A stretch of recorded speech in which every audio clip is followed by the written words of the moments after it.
வணக்கம். இந்த வாரம் 3 இங்கிலீஷ் படங்கள் ரிலீஸ் ஆயிருக்கு. இந்த ஸ்மாஷிங் மிஷின் படத்தை பார்க்க சில மாதங்கள் முன்னாடி கொஞ்சம் ஆர்வமாக இருந்துச்சு. ஆனால் போக போக என்னமோ தெரியல, அப்படியே அது கம்மியாகிட்டே இருந்துச்சு. இந்த ட்ரான் ஏரிஸ் வந்து டிஸ்னியோடைய மற்றும் ஒரு ஃப்ரான்ச்சைஸ் திரைப்படம்.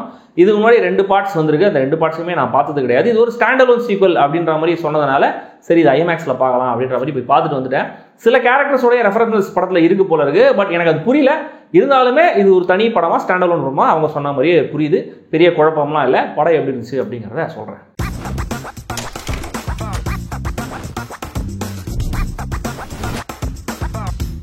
ட்ரான் ஏரிஸ் டிலிஞ்சர் சிஸ்டம்ஸ் அப்படிங்கிற ஒரு கம்பெனியோடைய இப்போதைய முதலாளி இவான் பீட்டர்ஸ் அவருடைய டிஜிட்டல் கேரக்டர்ஸை நிஜத்திலையும் கொண்டு வர முடியும் அப்படின்னு ஒரு டெக்னாலஜியை காட்டி அதுக்கான இன்வெஸ்டர்ஸை தேடிட்டு இருக்காரு. ஆனால் அவர் நிஜத்தில் கொண்டு வர அந்த டிஜிட்டல் பீயிங்ஸ்னால 29 நிமிஷத்துக்கு மேலே தாக்கு பிடிக்க முடியாது.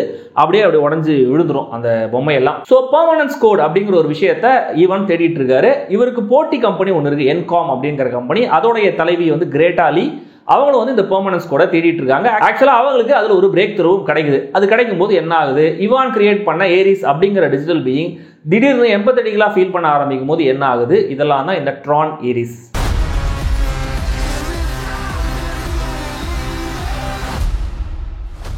உண்மையை சொல்லணும்னா இந்த சீரீஸை பற்றி எதுவுமே தெரியாதுங்கிறதுனால பெருசாக எனக்கு ஒரு ஒப்பீனியனோ எதிர்பார்ப்போ இந்த படத்தை பற்றி இருந்தது கிடையாது. அதனாலேயே என்னவோ எனக்கு இந்த படம் அட்டகாசமான தியேட்டரிக்கல் எக்ஸ்பீரியன்ஸாக இருந்தது. ஆர்டிஃபிஷியல் இன்டெலிஜென்ஸ் தானா யோசிச்சா என்ன ஆகும், ரோபோ சிந்திக்க ஆரம்பிச்சா என்ன ஆகும், சிட்டிக்கு ஃபீலிங்ஸ் வந்தால் என்ன ஆகும்னு ஐசக் அசிமோவிலேருந்து நம்ம சுஜாதா வரைக்கும் அடிச்சு துவச்ச பழைய கதை தான். பட் இதுக்கான இந்த விஷுவல்ஸில் மிரட்டி இருக்காங்க இந்த படத்துடைய மேக்கர்ஸ். சின்ன வயசுல DD2ல சூப்பர் ஹியூமன் சாமுராய் அப்படின்னு ஒரு சீரியல் ஒன்று வரும். அதோடைய மெமரிஸ் எல்லாம் இந்த ட்ரான் ஞாபகப்படுத்திச்சு.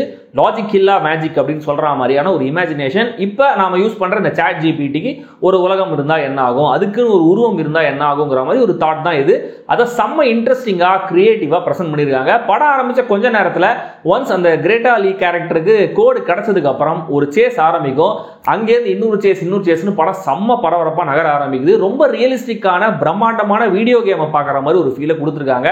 கண்டிப்பா இந்த மாதிரியான படங்கள்லாம் ஐமேக்ஸ் வர்த்து தான் நான் சொல்லுவேன். முதல்ல வர ஒரு பைக் சேஸ், அப்புறம் கிரிட் உள்ள நடக்கிற சேஸ், என்காம் ஹெட் குவார்ட்டர்ஸ்ல நடக்கிற ஆக்ஷன், கிளைமேக்ஸ் ஆக்ஷன் செட் பீஸ்னு ஒவ்வொரு சீக்வன்ஸோட விசுவலைசேஷன், சினிமாகிராஃபி, எடிட்டிங், முக்கியமா செம்ம ட்ரிப்பியான மியூசிக்னு எல்லாம் சேர்ந்து ஒரு சிறப்பான தியேட்டரிக்கல் எக்ஸ்பீரியன்ஸா இருந்துச்சு. எனக்கு இந்த சீரிஸோட எஸ்டிடி தெரியாதனாலுமே கூட பழைய கேரக்டர் வர ஒரு மூமெண்ட், தென் பழைய டெக்னாலஜி ரிஃப்ளெக்ட் பண்ற மாதிரி கிரிட் உள்ள ஜாரெட் லெட்டோ டிராவல் பண்ற அந்த சீன்ஸ், இதெல்லாம் கண்டிப்பா பிரான்ச்சைஸ் ரசிகர்களை செம்மையா கனெக்ட் பண்ண வைக்கும் தான் தோணுச்சு. அந்த பழைய டெக்னாலஜியை காட்டுற விஷுவல்ஸ்லாம் செம்மையா இருந்துச்சு. கதையா இது புதுசா இல்ல. வில்லனுடைய கேரக்டரைசேஷன் ரொம்ப டெம்ப்ளேட்டா கிளிஷேவா இருந்துச்சு. ஜில்லியன் ஆண்டர்சன் மாதிரி ஒரு ஆக்டரை கூட்டு வந்து வேஸ்ட் பண்ணிருக்காங்க.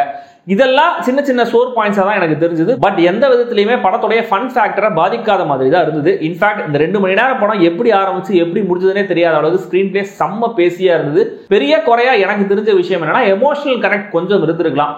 கிரேட்டா லீ கேரக்டர், அவங்களுடைய சிஸ்டர், அதை பத்தி அவங்க லெட்டோ கூட பேசுறதுன்ற மாதிரி சில சீன்ஸ் எல்லாம் வச்சிருக்காங்க. பட் அது அவ்வளவு டீப்பா கனெக்ட் ஆகிற அளவுக்கு ஒர்க் ஆகல.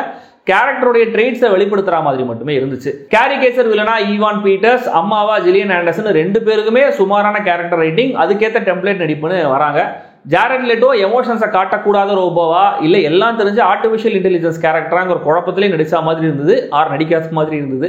கிரேட்டா லீ மட்டுமே படத்துல ஒரு உருப்படியான கேரக்டரா தெரிஞ்சாங்க, நல்லாவும் நடிச்சிருந்தாங்க. ஒரு வித்தியாசமான கேரக்டர்ல ஜோடி டர்னர் ஸ்மித்தும் நல்ல ஸ்கிரீன் பிரசன்ஸை காமிச்சிருக்காங்க. ஆர்டூரோ காஸ்ட்ரோ சில இடங்களில் சிரிக்க வைக்கிறாரு. இவர் நீங்க காமெடி சென்ட்ரலுடைய நிறைய ஸ்கெச்சஸ்ல பார்த்துருக்கலாம். செம்ம ஆக்டர் இவர். அண்ட் காமெடியனான ஹசன் மினாஜுக்கு அமெரிக்க மாப்பிள்ளை மாதிரி ஒரு கேரக்டர் கொடுத்து முடக்கி வச்சுட்டாங்க பாவம். மொத்தத்தில் இந்த ட்ரான் ஏரிஸ் அது தர தியேட்டரிக்கல் எக்ஸ்பீரியன்ஸுக்காகவே கண்டிப்பா பார்க்கலாம் அப்படின்னு சொல்ல வைக்கிற ஒரு படம். அதுவும் கிட்ஸ், முக்கியமா வீடியோ கேம் விளையாடுற பசங்க செம்மையா என்ஜாய் பண்ணுவாங்கன்னு தான் நான் நினைக்கிறேன்.